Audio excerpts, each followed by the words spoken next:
వినాయక పూజ విధానం. వినాయక చవితి రోజున లేదా శుభదినమున గణేశుడి పూజను ఇంటిలో, కార్యాలయంలో భక్తిపూర్వకంగా జరుపుతారు. ఇక్కడ సాధారణ పద్ధతిలో చేయు విధానం చెబుతున్నాను. పూజకు కావలసిన సామాగ్రి: గణేశుడి విగ్రహం లేదా బొమ్మ, కలశం, నీరు నింపి మామిడ ఆకులు, కొబ్బరితో సహా, పసుపు, కుంకుమ, అగరుబత్తులు, దీపం, చందనం, పూలు, తులసి. నైవేద్యం: ఉండ్రాళ్ళు, మోదకాలు, లడ్డూలు.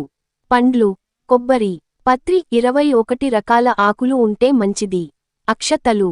పూజ విధానం: శుద్ధి: ముందుగా ఇంటిని శుభ్రం చేసి, పూజా స్థలాన్ని అలంకరించాలి. గణపతి ఆవాహన: గణేశుడి విగ్రహాన్ని లేదా బొమ్మను పూజా మండపంలో ప్రతిష్ఠించి, ఓం గణపతయే నమః మంత్రంతో ఆహ్వానించాలి.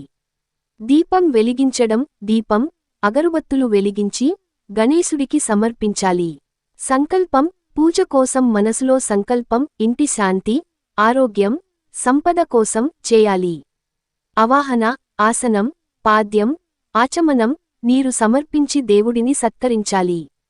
అలంకరణ: పసుపు, కుంకుమ, చందనం, పూలు, పత్రి సమర్పించాలి.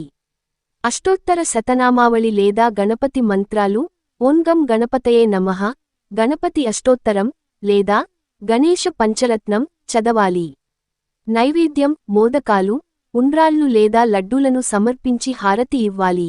ప్రదక్షిణం: కనీసం 3 సార్లు గణేశుడి చుట్టూ ప్రదక్షిణం చేయాలి. ఆరతి: జై గణేశ అని గానం చేసి దీపారాధన చేయాలి.